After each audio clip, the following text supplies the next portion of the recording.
अभी हम लोग एक महत्वपूर्ण चीज़ सीखेंगे जो सभी को पता है।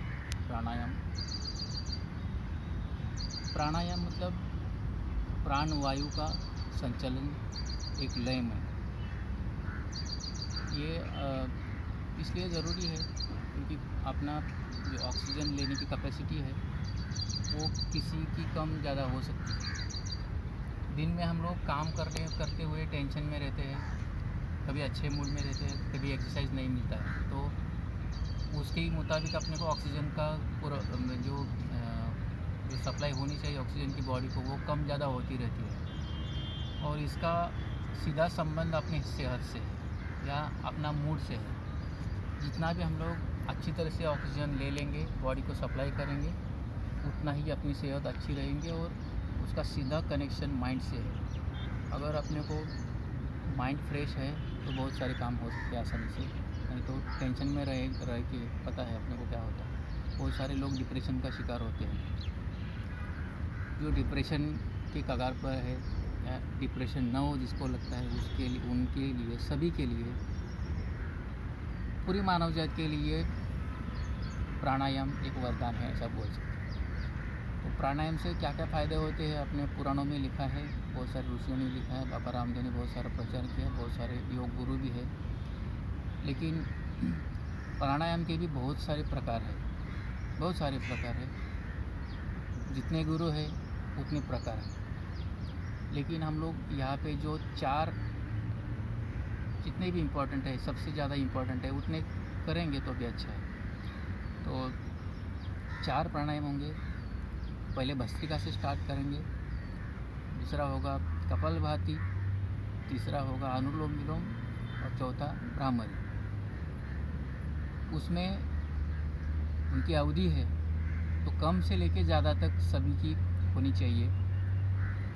अनुलोम विलोम और भ्रामरी, इनका दोनों का जो टाइम है, उनकी अवधि है, वो थोड़ी कम ज़्यादा हो सकती है। लेकिन अनुलोम विलोम को आप ज़्यादा समय देना बहुत ज़रूरी है, क्योंकि जितना भी हो सके उतना अपने फेफड़ों में ऑक्सीजन भरने की, अपने को हवा भरने की कोशिश करनी है। और ये दोनों बहुत ही महत्वपूर्ण आसन है उनके लिए प्राणायाम।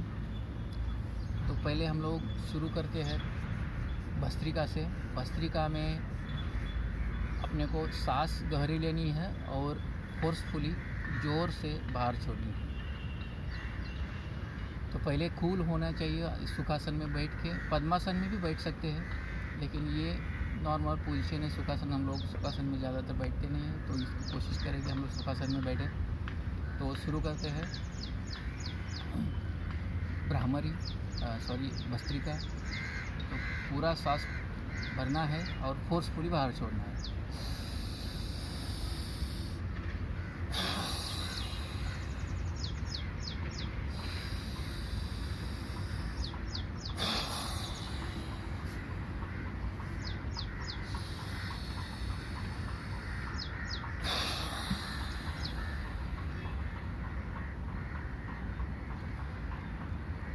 कोशिश करें कि पेट की पूरी हवा बाहर निकले और पूरा पेट है पीठ को चिपक जाए, इसमें ये कोशिश करनी है। ये था भस्त्रिका।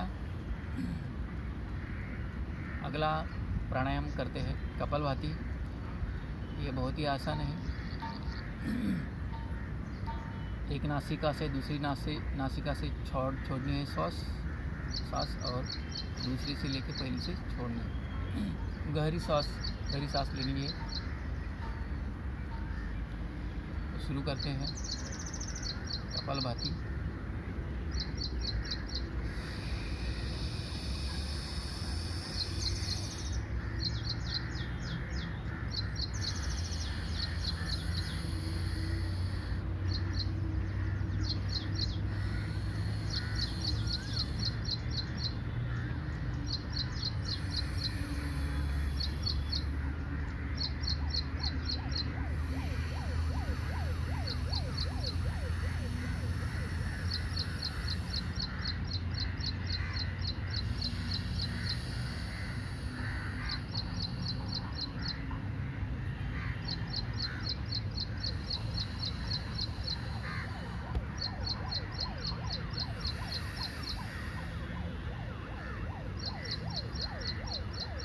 हो गया कपालभाति।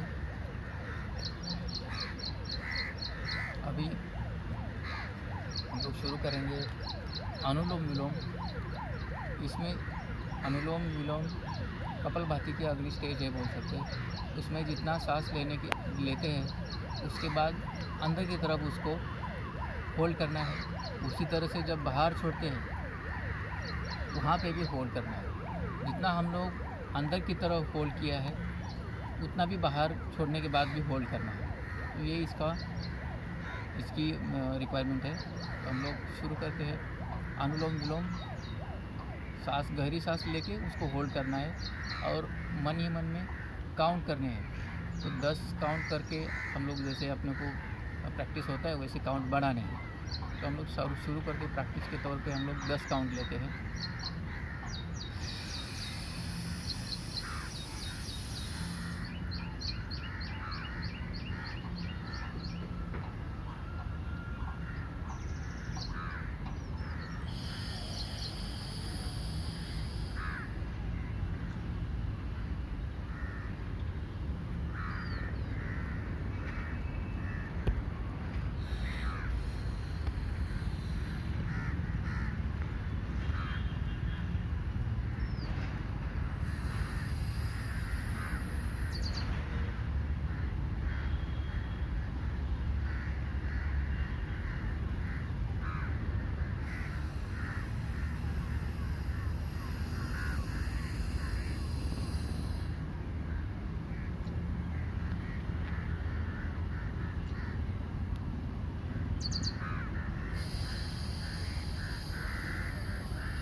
अनुलोम विलोम कंप्लीट हो गया। अभी हम लोग भ्रामरी प्राणायाम करेंगे। ये बहुत ही सीधा और आसान आसन है। इसमें क्या करना है, अपनी उंगली से आँखों को बंद रखना है, लेकिन दबाना नहीं है, सिर्फ देखना नहीं है। और अपने हाथों के अंगूठे से कान को बंद रखना है। सांस पूरी गहरी सांस लेके फिर नाक से सांस छोड़ने के टाइम पे का जाप करना है। शुरू करते हैं भ्रामरी।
यह अपने चारों प्राणायाम पूर्ण हो गए हैं।